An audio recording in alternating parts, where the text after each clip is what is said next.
The snow was still falling when Daniel's headlights swept across the porch. He almost didn't see her. A shape in the corner, pressed against the cabin wall, sheltering from the storm the only way she could. Too still.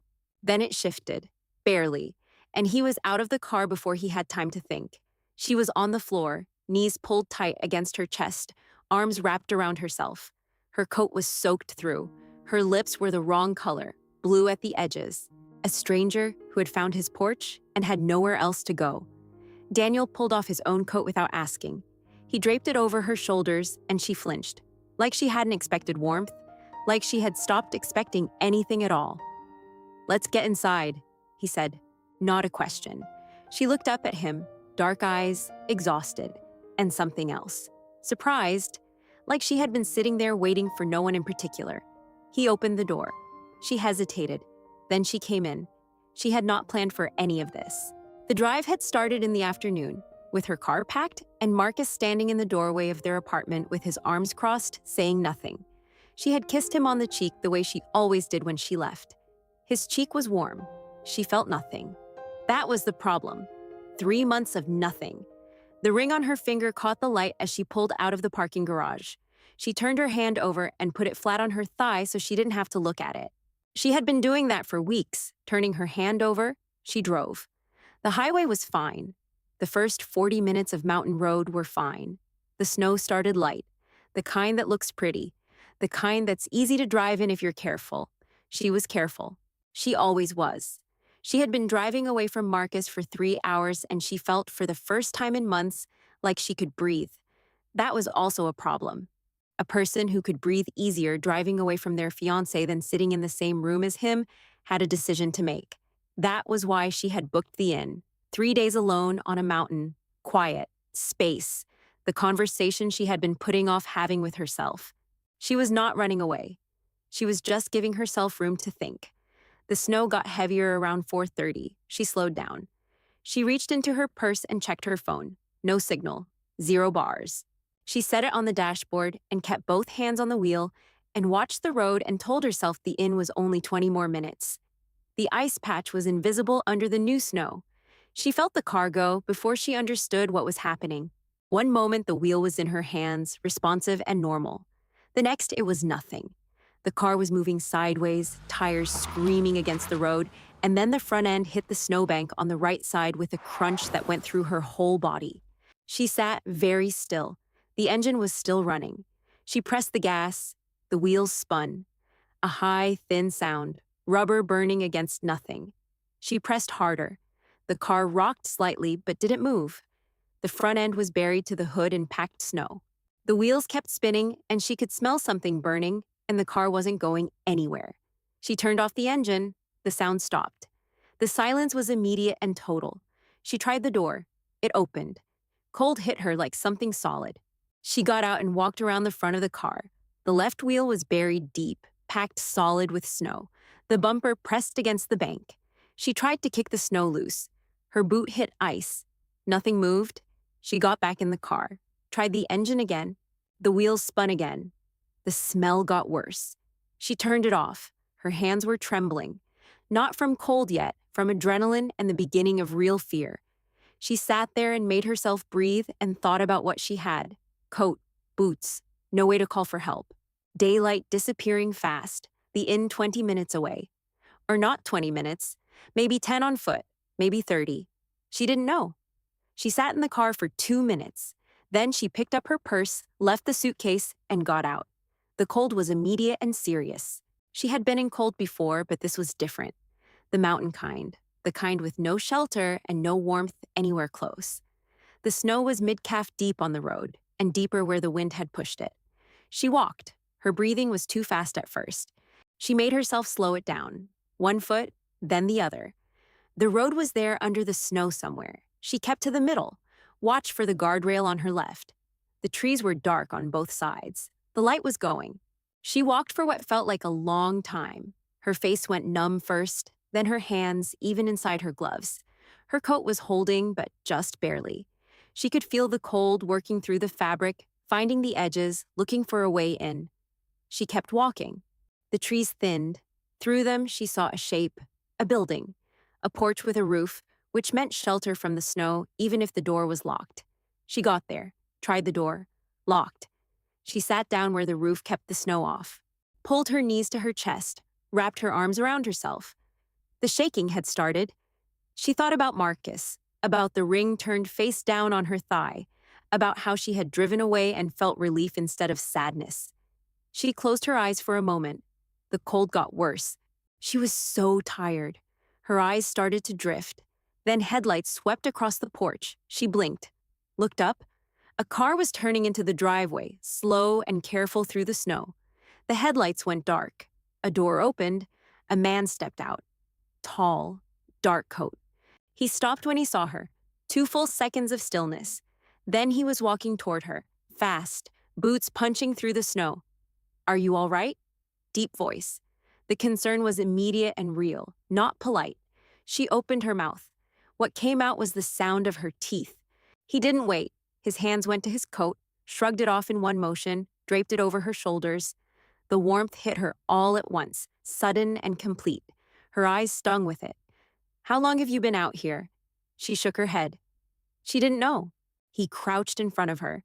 She saw his face clearly. Strong jaw, dark hair with gray at the temples, blue eyes doing a quick, careful scan. The look of someone who knew what he was checking for.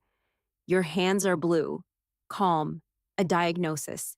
He stood, held out his hand. "Let's get inside." She took it. His grip was warm and steady. He helped her up, kept his hand on her arm when her legs were slow to cooperate. "Claire," she managed. "My name is Claire." "Daniel." He was guiding her toward the door. "We'll do the rest inside." The cabin was warm. That was the first thing she registered. Warm and lit and solid. Daniel moved without hesitation, the way someone moves who knows what needs doing and in what order. He took her straight to the bathroom. Turned on the shower, held his hand under the water until he found the right temperature. "Hot shower, now." He set a thick towel and a gray sweatshirt on the edge of the sink. "I'll find you dry clothes. 5 minutes. Can you manage?" She nodded. He closed the door. She stood in front of the mirror. The person looking back had blue-edged lips and wet hair, and a coat still dripping onto the tile. She reached for the zipper. Her fingers wouldn't close around it. She tried again. Nothing. She could see her hands, but they weren't responding. A knock at the door. "Claire." His voice quiet. "You okay in there?" She didn't answer. A pause. Then, "I'm coming in. Tell me if you're not comfortable." The door opened a few inches. He looked at her face first, then at the coat, still on. His expression didn't shift to pity or awkwardness. He just moved. "Let me help." His hands found the zipper and pulled it down. He helped her arms out of the coat, then the wet sweater underneath. He stopped there. "Can you handle the rest?" She nodded. "I'll be right outside." He left, closed the door. Claire stood in the steam until the shaking slowed down.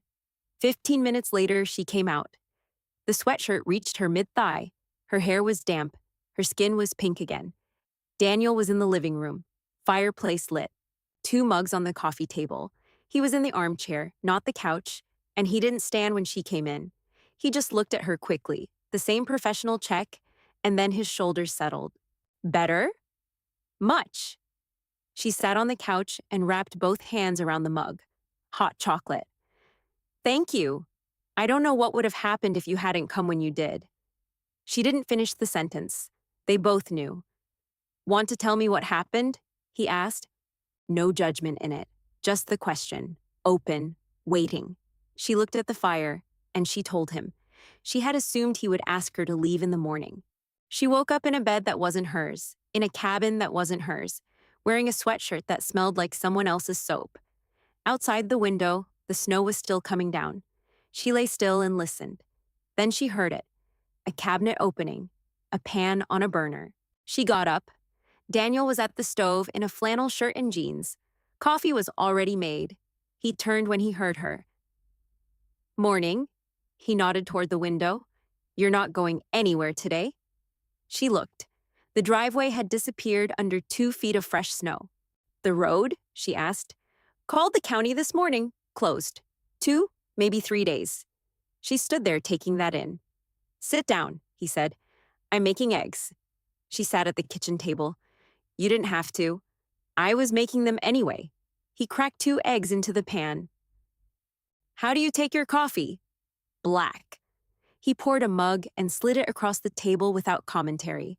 She appreciated that. The eggs came out plain and slightly overcooked. She ate every bite. I'll pay you back, she said, for the food. When I can get to a bank. You won't. Daniel, you're not paying me. He said it like it was already settled. Eat. After breakfast, she sat by the window with her coffee and watched the snow. He moved around the cabin, unhurried, comfortable in the space. He wasn't performing ease. He just had it. Do you come up here often? She asked. When I can. He sat in the chair across from her, which is not often enough. This was supposed to be 10 days. Supposed to be. He set down his mug. Things change. She waited for him to seem annoyed about it. He didn't. What do you do when you're here normally? She asked. Read. Fix things. Walk. He nodded toward the guitar in the corner. Play a little. You play guitar? I used to play more. What happened to more? Time. He said it without complaint, and the mistaken belief that it was indulgent. She looked at the guitar. I can't play anything. I tried to learn piano as a kid and quit after 3 months. Why? My teacher kept telling me I was holding my wrist wrong. It made me anxious. She paused. I think I just needed someone who cared less about my wrists. Something moved in his expression. Not quite a smile. Reasonable? Around noon, she did an inventory of the pantry without asking. Canned tomatoes, pasta, rice, olive oil. She pulled out the tomatoes and set them on the counter. He appeared in the doorway. What are you doing? Making dinner. I can't just sit here. You don't have to cook. I know. She found a pot. What do you have for garlic? Cabinet on the left. She checked. Garlic and half a bottle of red wine. She held it up. He shrugged. Use it. They cooked together without much discussion. He found things she asked for. She told him what she needed. It was easy in the way that kitchen work between 2 people either is or isn't, and with them it was.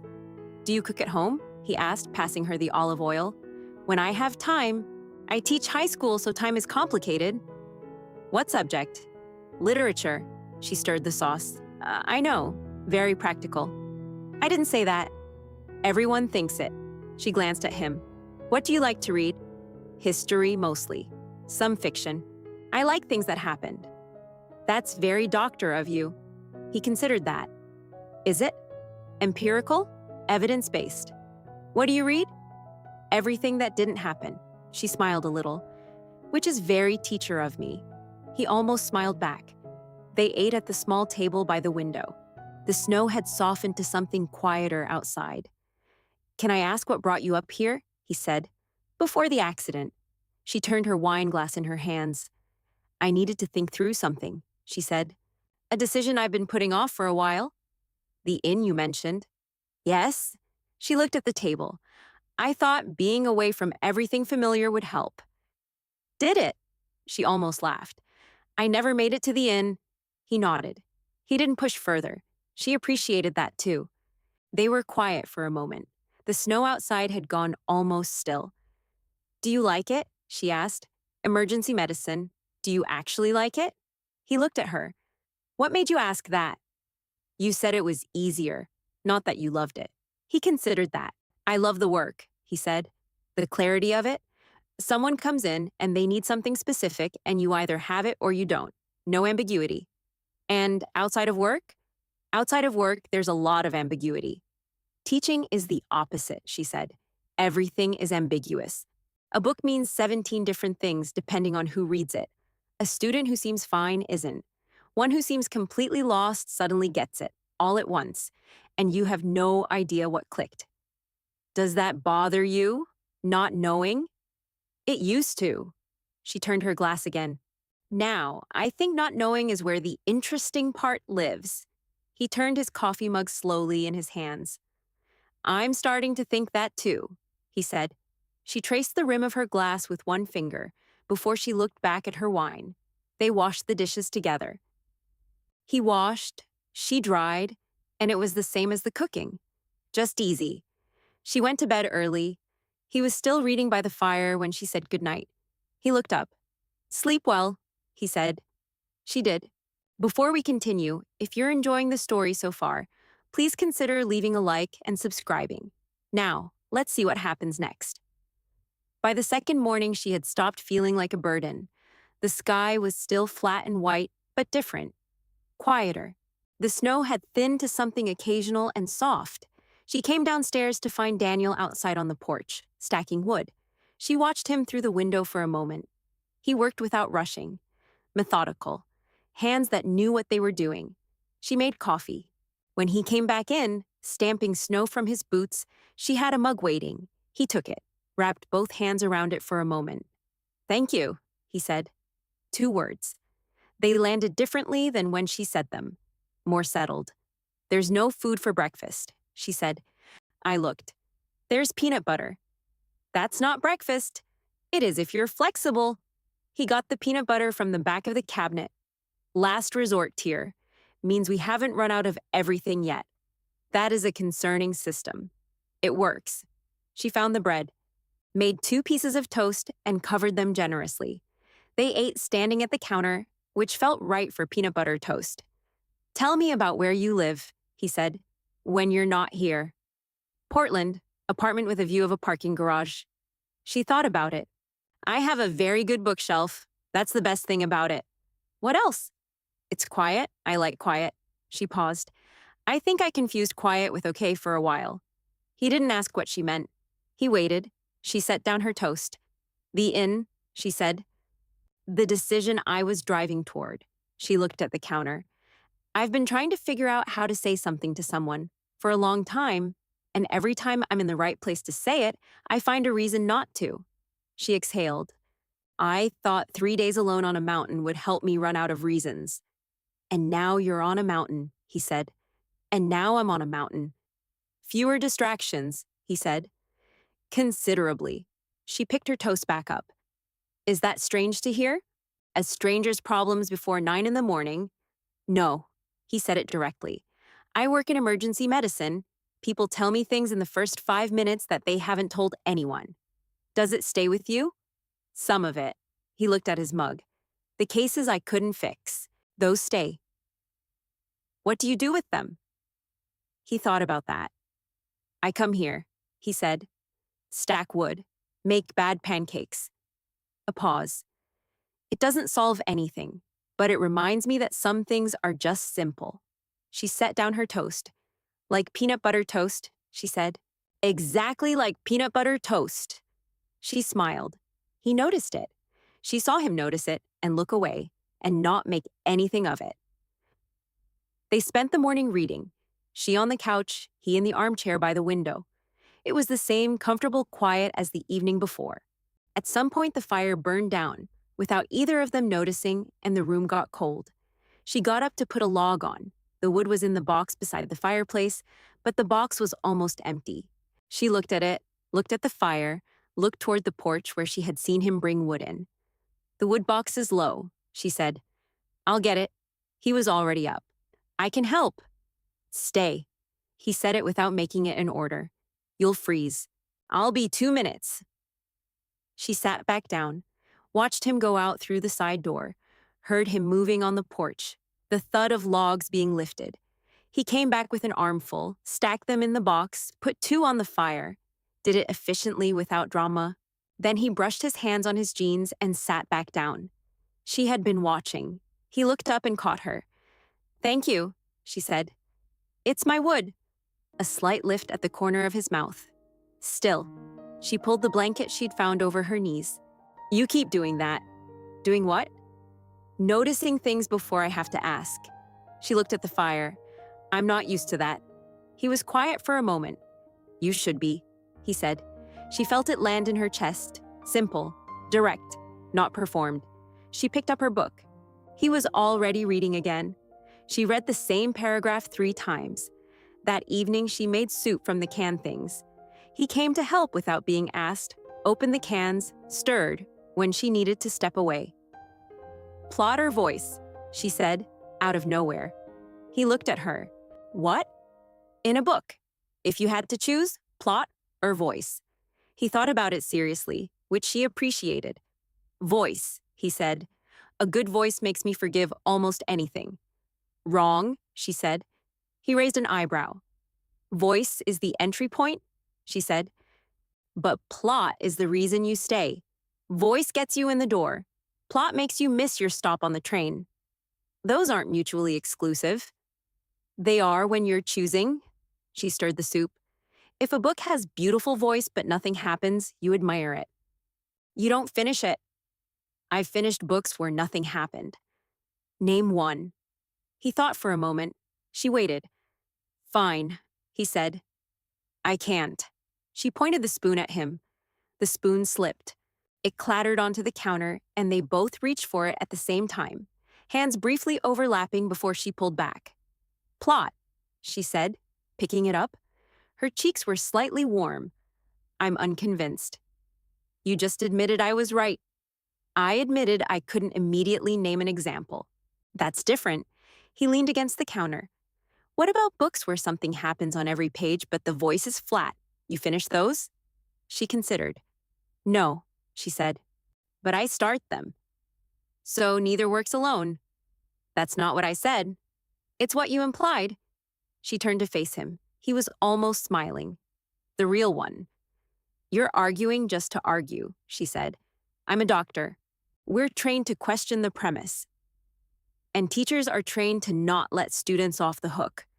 She turned back to the stove. Plot. Final answer. He was quiet for a moment. I think, he said, that what you actually love is when a story earns its ending. When everything that happened had to happen for the last page to mean what it means. She stopped stirring. Yes, she said. That's exactly it. He didn't say anything else. He just found the bowls. By the time the soup was done, the kitchen felt like somewhere she'd been 100 times before. She went to bed with a warmth that had nothing to do with the soup. The second full day, she noticed she had stopped checking her phone for signal. Not because she had given up, because she had stopped thinking about it. That was new. Daniel was up before her again. She found him at the kitchen table with a mug and a battered paperback, and he looked up when she came in and said good morning.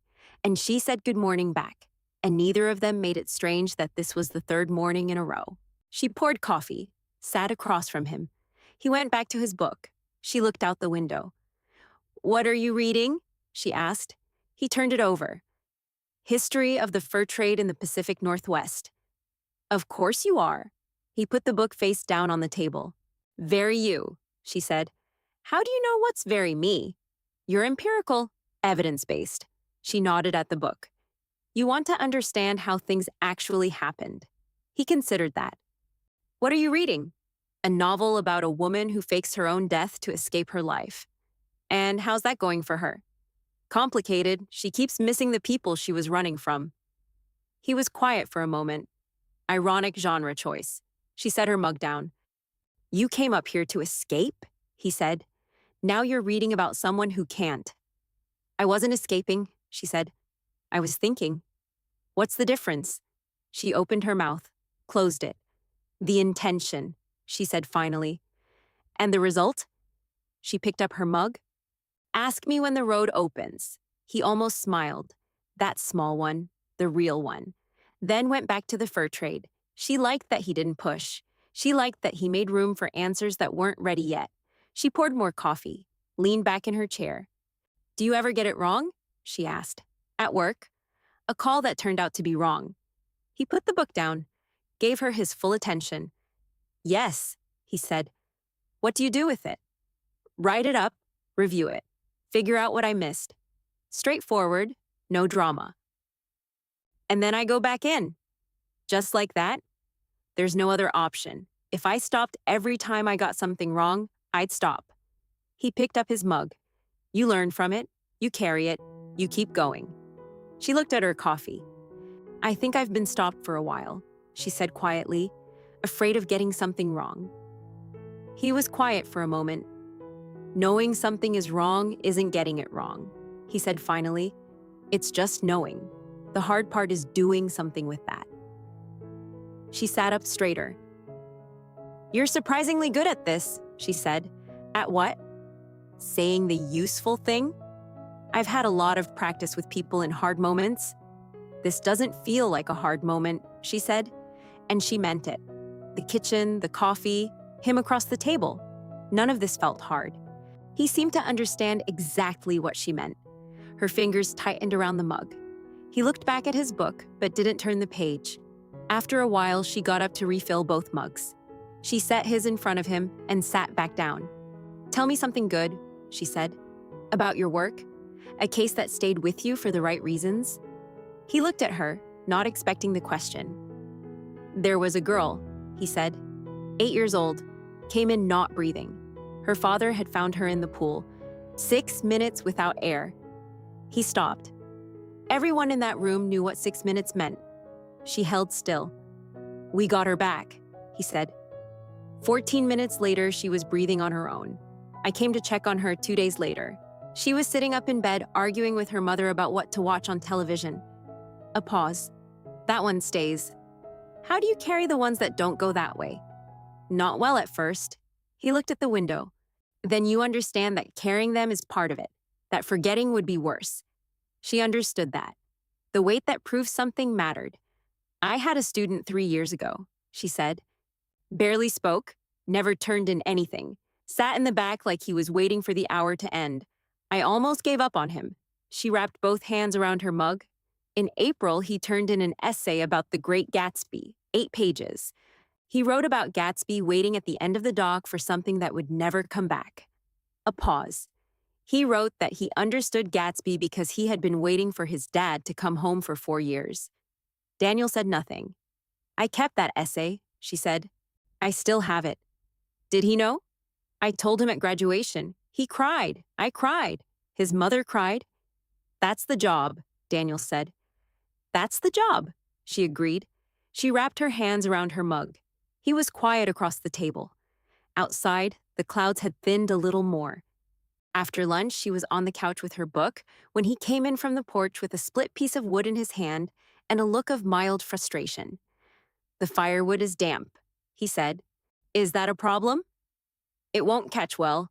He set it down and crouched in front of the fireplace, examining what was already burning. I need to rotate the dry pieces to the front. She watched him work. He moved the logs carefully, rebuilt the arrangement, added the dry ones first. His hands were sure and unhurried. He knew exactly what he was doing. You're good at that, she said. My father taught me. He sat back on his heels. He built this cabin. Said a man who couldn't keep a fire going had his priorities wrong. What kind of priorities? Warmth over convenience. He glanced at her. He meant it literally, but also not literally. She set her book down. Tell me about him, she said. He looked at the fire for a moment. He was a builder, he said. Hands-on. Not much for talking, but he showed up. He paused. Whatever needed doing, he showed up and did it. Didn't announce it. Didn't need credit for it. You're like that. He went still. His hands stopped moving on the logs. You haven't announced a single thing you've done, she said. The wood, the fire, the shower, the chocolate. You just did them. He looked back at the fire. He would have liked you, he said quietly. He's gone? 3 years ago. He stood up, brushed off his knees. Heart, fast. I'm sorry. He died with his boots on, he said. He would have wanted that. She held the image of that, a man who built things and showed up and died with his boots on. She thought about the son he had raised. The cabin, she said. You've had it 6 years, since before he died. He gave it to me when I finished my residency. He looked around at the walls, the wood, the window. Said I needed somewhere that wasn't a hospital. Were you there a lot, at the hospital? All the time. He said it without apology or drama. It was easier. Easier than what? He looked at her then. Something in his eyes had shifted, more open than the careful steadiness he usually kept. Everything else, he said. She held his gaze for a beat. Then he looked away and said he was going to get more wood. She sat with the fire and his absence and felt the shape of something she wasn't ready to name. That evening, he got the guitar from the corner. She had been reading when she heard the first chord. She looked up. He was in the armchair, the guitar across his lap, playing something slow and quiet. Nothing she recognized, just a progression of notes that fit the room. "I didn't know you were going to play," she said. "Neither did I." She set her book on her knee and listened. His eyes were on the middle distance, not on her. His hands moved like they remembered how. "That's good," she said. "I'm rusty." "Still good." He played for a while. She read without reading. The fire crackled. Outside the window, the snow had stopped and the night was clear and dark. "You teach literature," he said, still playing. "What books do you actually love? Not what you teach." "That's a scary question." "Why?" "Because the books you love tell people things about you." "That's why I asked." He played a chord change, waited. She thought about it. "The ones where someone quiet does something brave," she said. "Where the bravery is in the small things, not the big gestures." She paused. "I find that more moving than the epic stuff." He stopped playing, looked at her. "Like what?" he said. "Like staying," she said. "When staying is hard. Like making breakfast for someone who didn't ask. Like going back for a person you didn't have to go back for." She looked at the guitar in his hands. "Like playing music you thought you'd given up." He was quiet for a long moment. "What are you saying?" he said. "I think you already know," she said. He looked at the fire. He put the guitar down carefully. He didn't say anything. But when he looked at her next, something had moved in his face. Some wall that had been just slightly up. She said goodnight. She went upstairs. She lay in bed and stared at the ceiling and listened to the absolute quiet of the mountain. She was in trouble. She knew it the way you know a thing you can't unknow. Clear, simple, too late to argue with.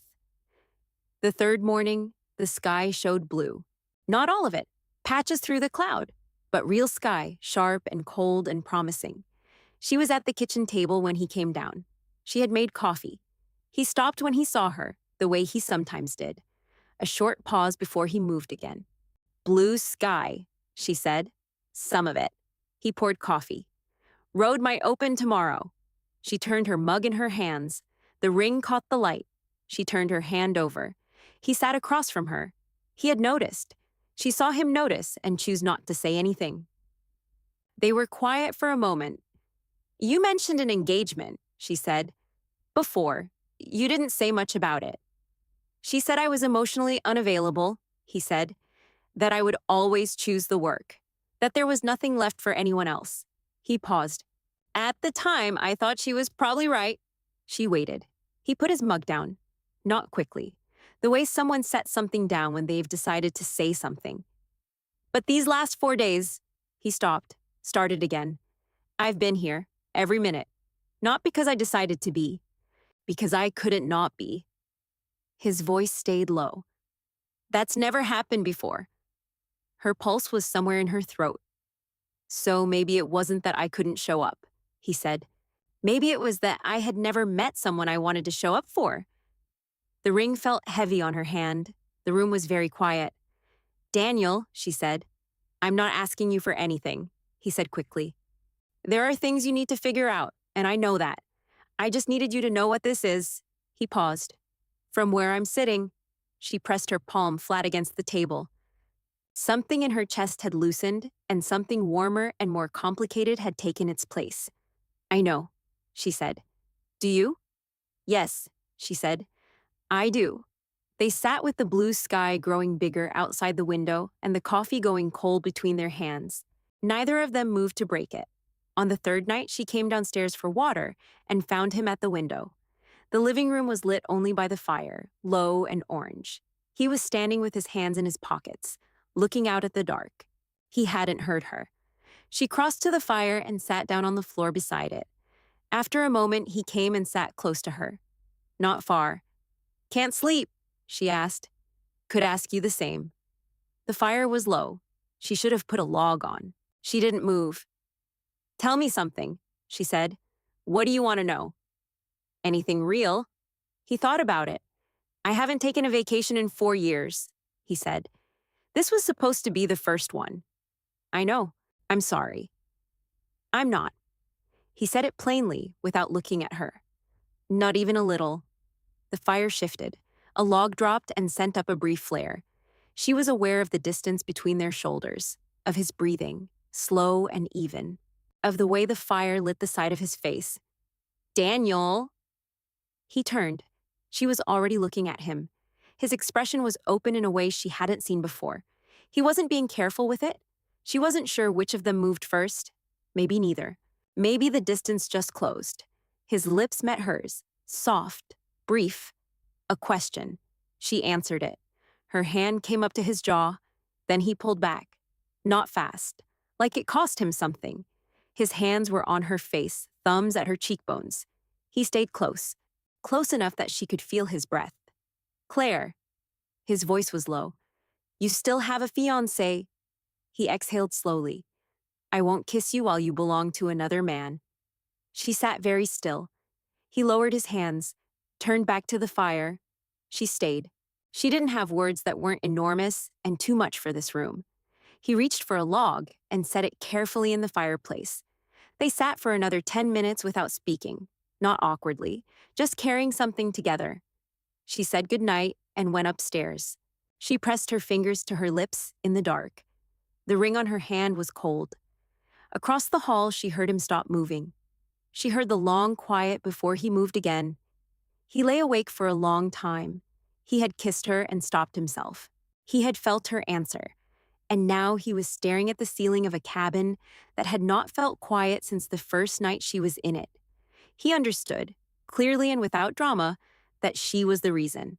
He had spent 4 years keeping himself measured and professional, and present only in the ways that were safe. And then she had shown up on his porch, cold and stubborn and real, and he had been fully present every minute since. He was not going to pretend that was nothing. Tomorrow he would go to town. He would get what he needed and come back and cook a real dinner and tell her everything. No rehearsed speeches, just the truth. He closed his eyes. He had a plan. By the 4th morning, the snow had finally started to pull back. Claire could see patches of real sky through the clouds. The trees had stopped bending. The world outside looked exhausted but finished. She came downstairs to find Daniel already at the window, mug in hand, watching the road. Better? She asked. Getting there. They made breakfast, moving around each other in the kitchen the way they had learned, passing things without asking, knowing which cabinet without saying. Around 10, Claire said, I want to go to my car. He looked at her. My suitcase is in the back seat, she said. I have been wearing your sweatshirt for 4 days. There's nothing wrong with my sweatshirt. Daniel, I have actual clothes. The sweatshirt looks better on you than it does on me. She stopped. He said it plainly, not flirting, just stating a fact, and it landed somewhere in her chest. The snowmobile, she said, recovering. That's yours? In the garage, yes. Then let's go. He got his jacket. She borrowed his second one, the heavy one from the hook by the door. She pushed her arms through and it swallowed her. She smelled wool and wood smoke and something underneath that was just him. She followed him out to the garage. The snowmobile was louder than she expected. He climbed on, looked back. Hold on, he said. She got on behind him. There was no elegant way to do it. She wrapped her hands around the front of his jacket and held on. They went into the trees. The cold hit her face immediately, sharp and clean. The snowmobile cut through the white, engine loud, the world moving fast on both sides. She pressed closer against his back without thinking about it. She could feel the warmth of him through the layers. The smell of his jacket was stronger now, from behind, surrounding her. Something clean. Cedar, maybe, and cold air, and underneath it, just warmth. She held on tighter when they went over a ridge. He adjusted automatically, leaning into it, steady. She thought, this is a person who is steady, not performing steadiness, just is. The car looked worse in daylight, the front end buried in the bank, hood buckled. Claire looked at it for a moment. I'll call a tow truck when I have signal, she said. I know a guy in Millhaven, Daniel said. I'll text him. She climbed into the back seat and pulled out her suitcase. Then, in the footwell on the passenger side, her phone. Face down, dead. She turned it over in her hand, 4 days without it. She slid it into the pocket of his jacket. On the ride back, she held on the same way. hands at his back, chin near his shoulder. The cabin appeared through the pines. Smoke from the chimney because he had left the fire going. She thought about that. He had left the fire going because he knew they'd come back cold. Inside, he shook snow from his jacket. "I'm going to Millhaven," he said. "We're almost out of everything. I'll come with you." "Stay," he said. "Warm up. Charge your phone if you want." He found a charger in the kitchen drawer and put it on the counter. "I'll be back before dinner." She wanted to ask why he seemed different. A quiet energy she couldn't read. "Okay," she said. He looked at her for a beat, something in his expression that he wasn't quite hiding. Then he picked up his keys and went. She heard the car pull down the driveway and disappear into the trees. She found the charger, plugged in the phone, went to stand by the fire. She kept her back to the phone while it charged, made tea, stood at the window, watched the trees. The sound of notifications came all at once. She didn't turn around for a moment. Then she crossed to the kitchen and picked up the phone.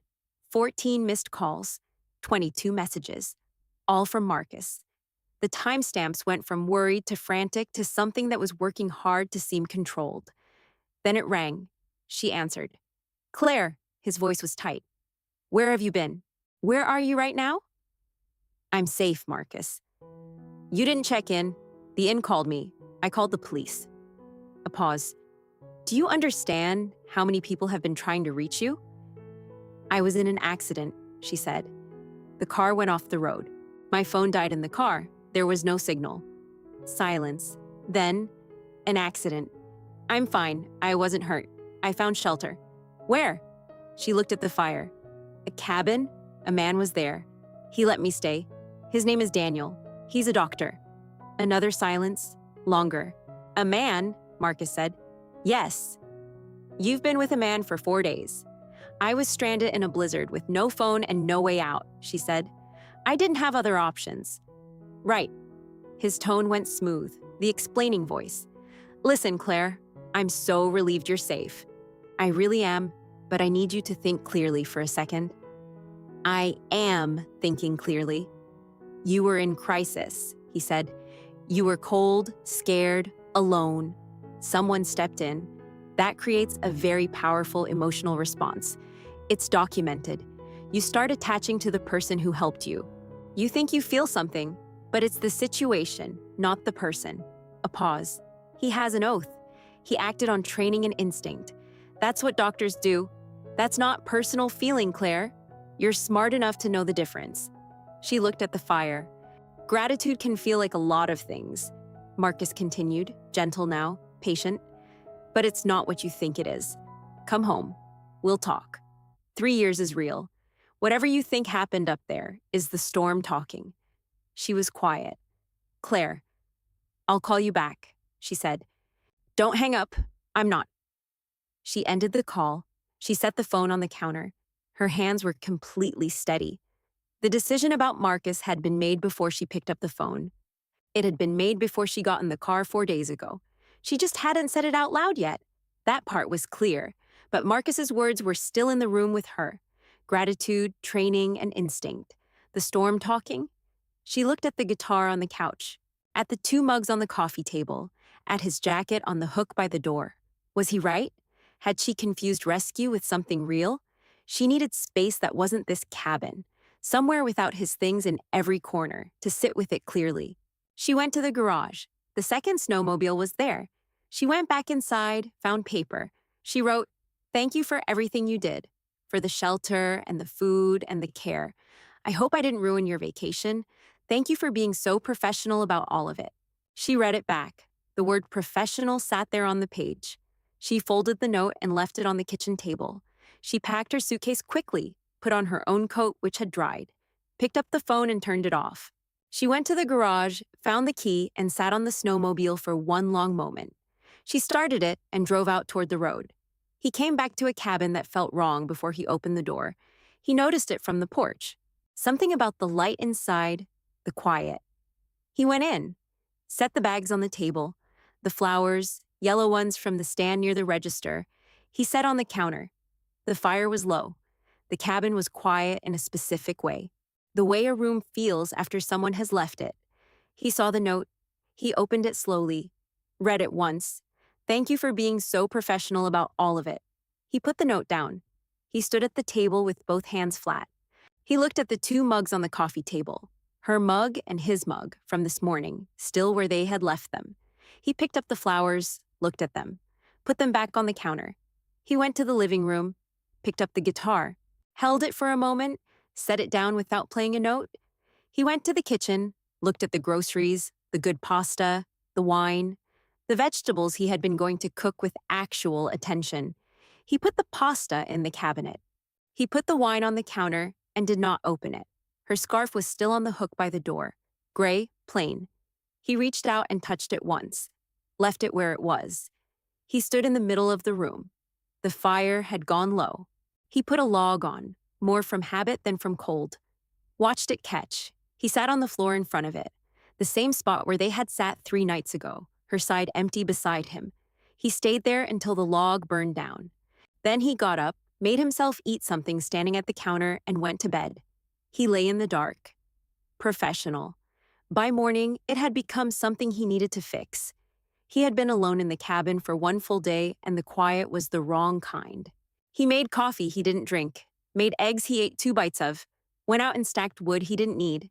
Came back in. Her book was still on the end table, marked halfway. He looked at it and left it where it was. He sat by the fire. He thought about going after her. He picked up his keys twice. Both times he set them back down. He didn't know which in. He didn't have her number. And some part of him, the careful, measured part, said, give her time. She asked for space, even if she didn't say the words. He respected that. He cooked the pasta that night, the good pasta, the wine, the vegetables, alone at the small table where they had eaten every meal. He ate slowly and without pleasure, and the chair across from him was empty. He thought about what she had said on the 4th morning, about the books she loved, the ones where someone quiet does something brave, where the bravery is in the small things, like staying, like making breakfast for someone who didn't ask, like going back for a person you didn't have to go back for. She had been talking about him. He washed his dish and poured the rest of the wine and went to stand at the window. He thought about the way she had held on during the snowmobile ride, how she had pressed closer when they hit the ridge, not from fear but from instinct, how she had not pulled away. He thought about the words she had used, professional. He turned it over. Where had that come from? She had not seemed unsure the night before. She had been right there, present, choosing it. Marcus, the phone call. It must have been the phone call. He put down his glass. He picked up his keys, put on his jacket. The scarf she had left was on the hook by the door. He left it. It was hers. He drove. He drove carefully, the way he always drove on mountain roads. Not rushing, but not slow. The road was passable now. The snow had packed down at the edges. He had been driving for 20 minutes when headlights appeared from behind him. A rental car, black, moving fast. It turned into the cabin driveway. He stopped, looked in the rearview mirror. A man getting out, expensive coat, the shape of someone who expected things to go his way. Daniel turned around. He pulled into the driveway, got out. The man stopped when he heard the car. You must be the doctor, the man said. And you must be Marcus, Daniel said. Up close, he was exactly what Daniel had expected. Good-looking in a way that required maintenance. The face of someone who had always been told he was the smartest person in the room. Where is she? Marcus said. Not here. Something moved behind his eyes. I tracked the cabin through her phone's last location. She was here. She left. Where did she go? I don't know exactly. Daniel said it evenly. She needed space. Space? Marcus almost smiled. Because she got confused. Daniel didn't answer. Look, Marcus said, shifting into a patient register, the explaining voice. You were kind to help her. That matters. But you have to understand the situation. She went up there to deal with something hard and she ended up in a crisis. The brain does things in crisis, it attaches, creates feelings that feel real but aren't. He paused. She and I have 3 years. A real relationship. Whatever she thinks she felt here, it's not the same thing. She wasn't confused, Daniel said. Marcus's expression didn't change. She's thoughtful, Daniel said. She takes her time. She looks at things from more than one angle. That's not confusion. He met his eyes steadily. She came up here because she already knew the answer. She just needed to say it out loud. He paused. She did. You don't know her. I know that word for word you said the same things to her on the phone that you're saying to me now. He picked up his keys, and she still left. Marcus's jaw tightened. Get off my property, Daniel said. He walked to his car, started it, pulled down the driveway slowly, and turned back onto the road. In the rearview mirror, he saw Marcus still standing there. He drove toward the mountain road. He did not look in the mirror again. There was only one inn within snowmobile distance of the cabin. He had passed the sign for it twice on the drive to Millhaven, Pinecrest Lodge, 7 miles south. He drove. The road curved through the trees. The sky overhead was dark and clear, the first stars visible. The mountain was quiet on all sides. He thought about her on the porch, alone, the snow on her shoulders. He thought about her handing him his coffee the second morning, already knowing how he took it. He thought about her sitting on the floor by the fire with her chin on her knees, listening to him play. He pulled into the Pinecrest Lodge parking lot, lights in the windows, a warm lobby visible through the glass. He turned off the engine, sat for one moment. The flowers were on the passenger seat, a little bent from the drive but still yellow. He picked them up, got out. She had been at the inn for one night and she had not unpacked her suitcase. It sat in the corner of the room, still zipped. She had eaten soup from room service. She had sat at the window and looked at the parking lot and the ridge of the mountain, visible over the tree line, and thought. Her phone was off. She had turned it on once to send her mother a text saying she was fine. Then she had turned it off again. She was trying to think clearly. That was what she had told herself she needed. Clarity. The whole reason she had driven up the mountain in the first place. The clarity she had arrived at was not the kind she expected. She was certain about Marcus, done, and had been done before she picked up the phone. The call had only confirmed what 3 months of not looking at the ring had already told her. The other part was harder. She stood at the window with her cold cup of coffee and looked at the ridge. Somewhere on the other side was a cabin with a fireplace and a guitar on the couch and a man who had put his coat on her shoulders without thinking about it. She thought about the note she had left. Professional. She pressed her forehead to the glass. She had meant to write something real. What came out was the safest word she could find. She had known, even folding the paper, that it was cowardice. A knock at the door. She turned. She crossed to the door and looked through the peephole. Her hand stopped on the handle. She opened it. Daniel was standing in the hallway. He had snow on his shoulders and his hair was damp at the edges. He was looking at her with an expression she had not seen on him before, unguarded, like a man who had decided to risk something and was past the point of changing his mind. He was holding flowers, yellow ones slightly bent from the drive. She looked at the flowers, then at him. You drove here, she said. Yes. How did you know where I was? Only one inn in range. He held out the flowers. She took them. I had groceries, he said, and wine, and a dinner I had planned. He said it plainly. And then I came home and you were gone, and there was a note. She waited. Professional, he said. The word landed in her chest. I don't know who said that word to you first, he said, but it wasn't mine. What I did was not professional. A professional calls emergency services and keeps driving. He held her eyes. I took my coat off. I didn't think about it. I just did it.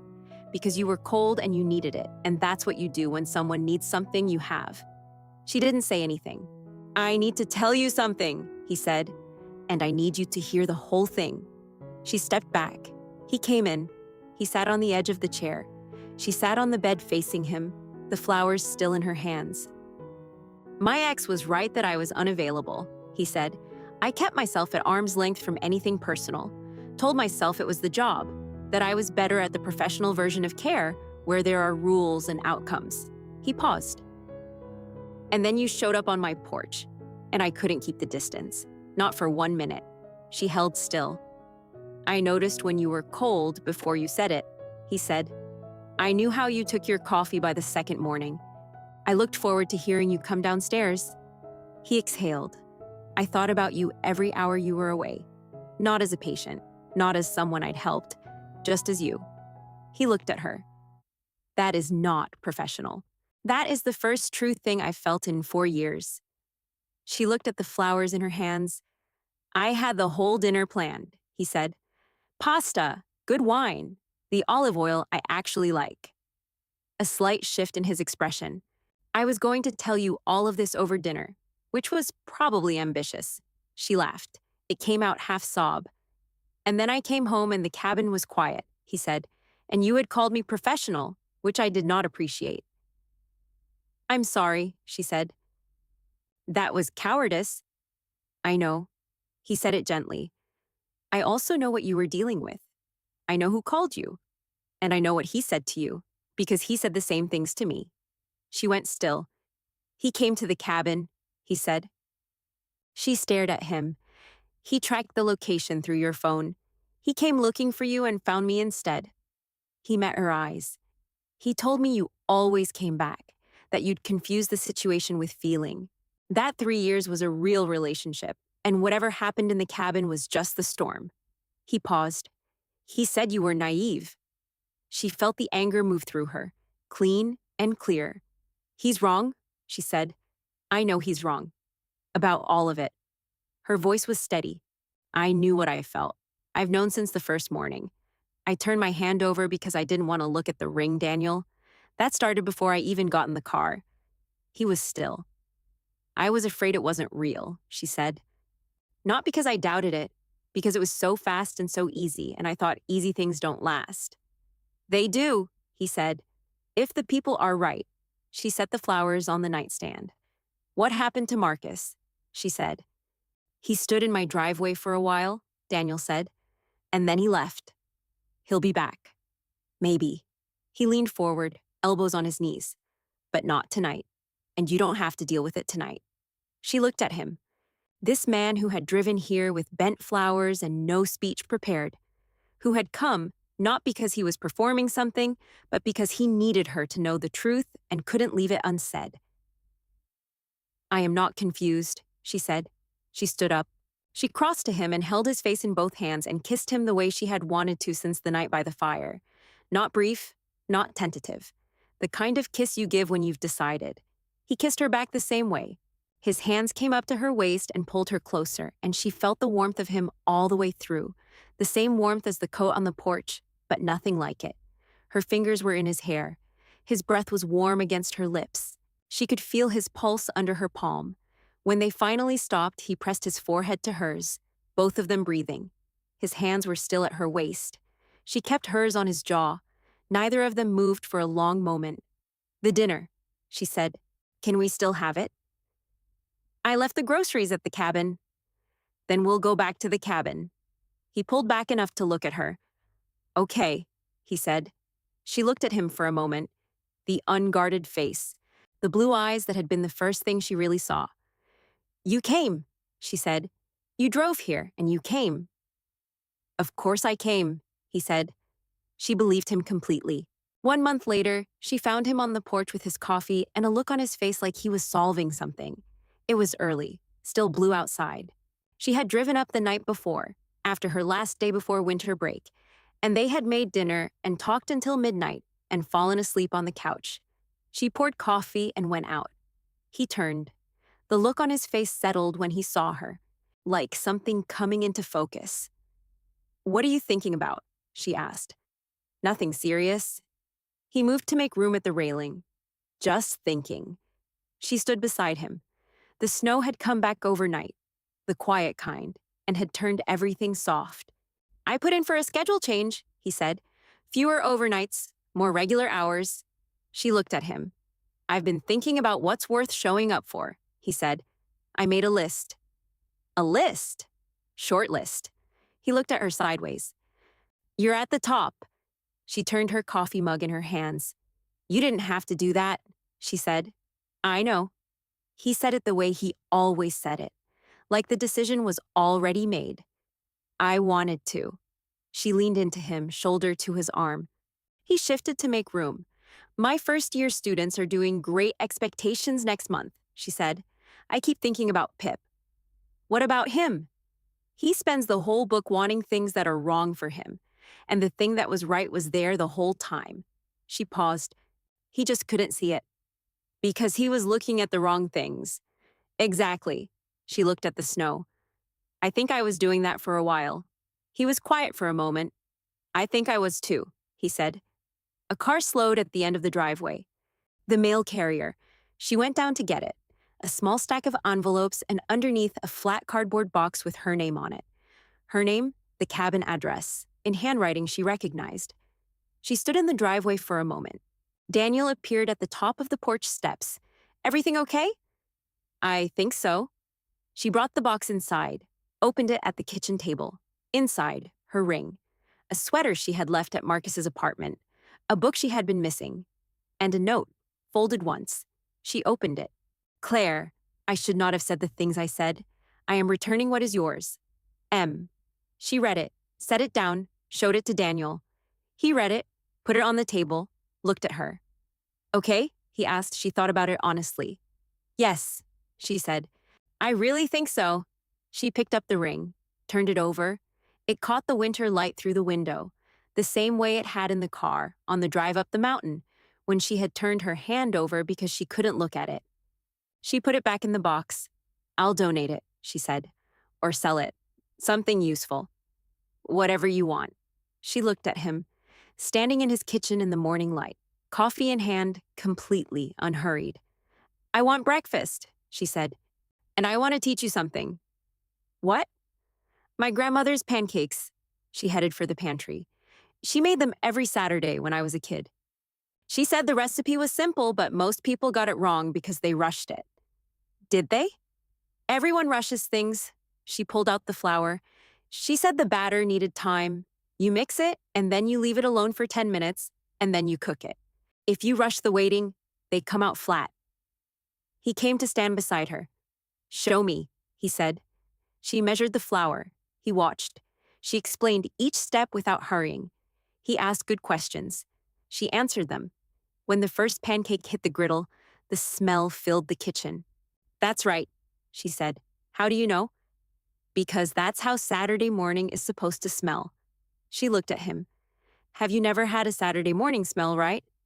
He thought about it. Once, he said, when I was a kid. My father made bacon, and the snow was coming down, and I was exactly where I was supposed to be. He paused. I haven't been that still since. She touched his arm briefly. He covered her hand with his for a moment. You're still now, she said. I am, he said. The pancake came out golden and fluffy and exactly right. She made 6 more. He set the table, found the maple syrup in the cabinet, poured 2 glasses of juice. They sat across from each other. Outside, snow fell softly over the porch where she had sat alone in the dark, waiting for no one in particular, and where someone had come anyway. And opened the door. If you made it all the way to the end, please subscribe. It really helps the channel grow. I would love to hear from you. On a scale of 0 to 10, how did this story make you feel? Drop your rating in the comments. I will read every single one. I am truly grateful you are here. See you in the next story.